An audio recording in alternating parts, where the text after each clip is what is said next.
Hi, my name is Jodee Hoover, and this is my introductory speech.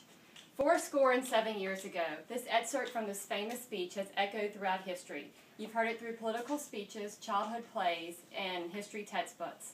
Now you will know who has composed and recited this speech. This man has also coined the phrase, hold your friends close, but your enemies closer. What makes a good communicator?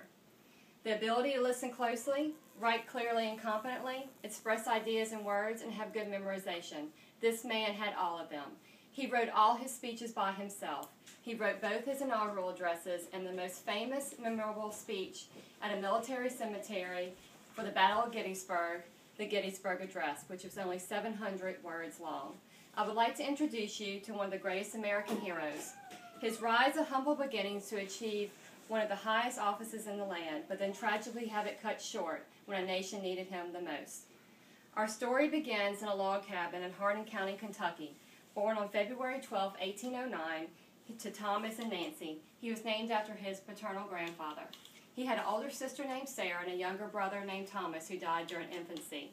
The family was poor and they struggled and they moved around a lot. At the age of 9, he lost his mother to milk poisoning.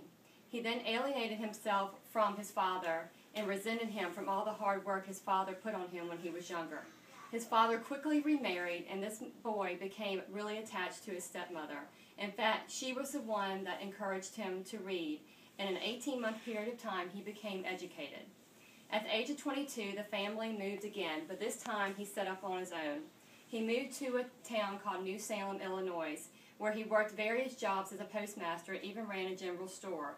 The town took a liking to him, and they elected him captain of the Black Hawk War. After the war ended, his political career took off.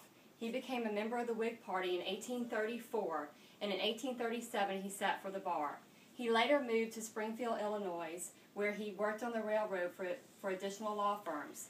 He eventually sat for the House of Representatives for a term from 1847 to 1849. He married Mary Todd and had 4 children with her. Unfortunately, only one son named Robert was the only one that survived to adulthood.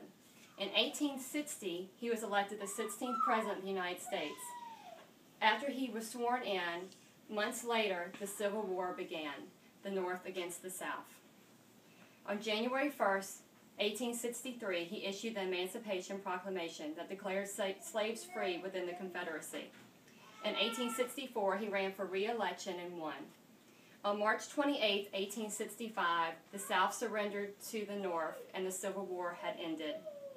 On April 14, 1865, Good Friday, at Ford's Theater in Washington, D.C., he was assassinated by an actor and a Southerner named John Wilkes Booth, who thought he was doing the South good.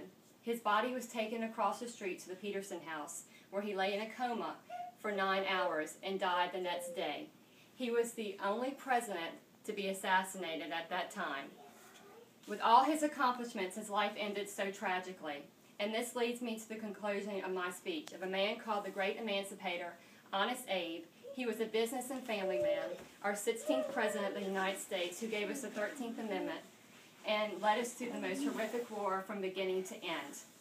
The question I'm asking you is, what if? What if John Wilkes Booth looked the other way? What if he never went to Ford's Theater that night? What other great accomplishments would this man have given us? How could history have changed even more? Coming from a hard beginning, this 6'4", lanky man with a backyard twain changed America for the better. His eloquence of democracy and his insistence that the Union was worth saving embedded the ideals of self-government that all nations strive to achieve. Thank you.